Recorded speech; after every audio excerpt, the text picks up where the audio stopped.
សួស្តីអ្នកនរគ្នាថ្ងៃនេះខ្ញុំនឹងនិយាយអំពីរឿងភាគថ្មីរបស់ Chae Yong-wook ដែលគាត់នឹងត្រៀមចេញផ្សាយដែលកំពុងតែថតបច្ចុប្បន្ន Chae Yong-wook កំពុងតែឡើងកត់ខ្លាំងនៅក្នុងវិស័យ K-drama ក្នុងឆ្នាំ2025ដោយសារតែការសម្ដែងដ៏គួរឲ្យចាប់អារម្មណ៍របស់គាត់នៅក្នុងរឿងកំប្លែងមនោសញ្ចេតនា My Dearest Mency ហើយជាមួយនឹងភាពល្បីល្បាញរបស់គាត់តាមរយៈរឿង Witch Hero Class ឥឡូវនេះគាត់កំពុងតែកំណត់នឹងការស្វែងរកជើងមេថ្មីនៅក្នុងក្រុមហ៊ុន Netflix ដែលនាពេលខាងមុខហ្នឹងគាត់នឹងចេញផ្សាយជាមួយនឹងរឿង Note from the Last Row នៅថ្ងៃទី29 ខែឧសភាក្រុមការងារផលិតបានបញ្ចេញជាមួយនឹងរូបភាពការអាន script រឿងភាគនិងតួអង្គវាបានបង្កើតជាមួយនឹងភាពរំជើបរំជួលទាក់ទងនឹងការចេញផ្សាយនាពេលខាងមុខផងដែរ Choi Yong-wook ជាមួយនឹង Choi Min-sik និងអ្នកផ្សេងទៀតត្រូវបានរាយការណ៍ថាកំពុងតែពិភាក្សានឹងការសម្ដែងជាមួយនឹងរឿងនេះជាមួយនឹងការអាន script ក្រុមហ៊ុន Netflix បានបញ្ជាក់ថាទាំងអស់ហ្នឹងគឺជាសមាជិកដែលត្រៀមនឹងការថតជាមួយនឹងរឿង Note from the Last Row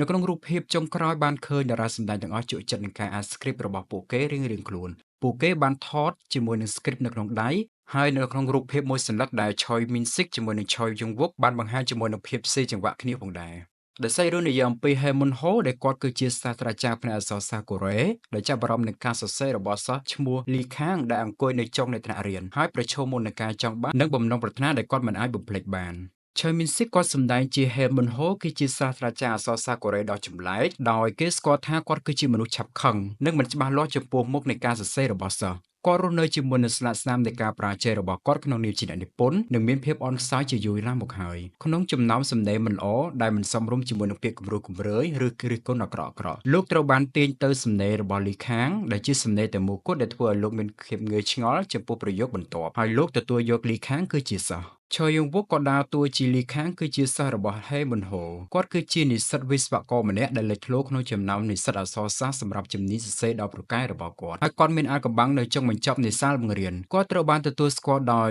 Hae Mon-ho សម្រាប់ទេពកោសល្យរបស់គាត់ហើយចាប់ផ្ដើមទទួលបានមេរៀនអក្សរសាស្ត្រសម្ងាត់ប៉ុន្តែការឆ្លុះបង្វីងនៃការសរសេររបស់គាត់ដែល Hae Mon-ho ឲ្យគាត់ដល់កន្លែងដែលនឹកស្មានមិនដល់ហេជុនហូក៏សម្ដែងជា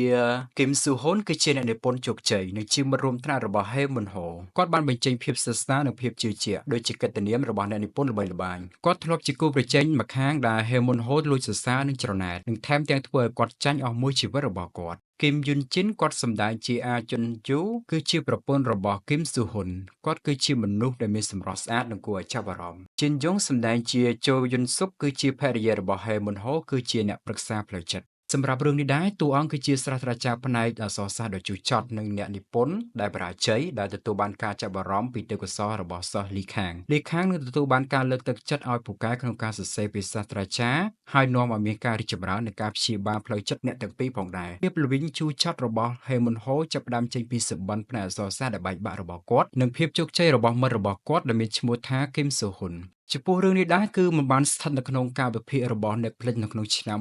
2025ទេពួកគេកំពុងតែសម្លឹងថាវានឹងគ្រោងនឹងជាផ្សាយនៅក្នុងដើមឆ្នាំ2026ជាមួយនឹងតួសម្ដែងជើងចាស់និងតារាដែលកំពុងរះដូចជា Choi Yong-wook មកជាមួយគ្នាការទន្ទឹងរង់ចាំនេះត្រូវបានរំពឹងទុកថានឹងទទួលបានប្រជាប្រិយភាពខ្ពស់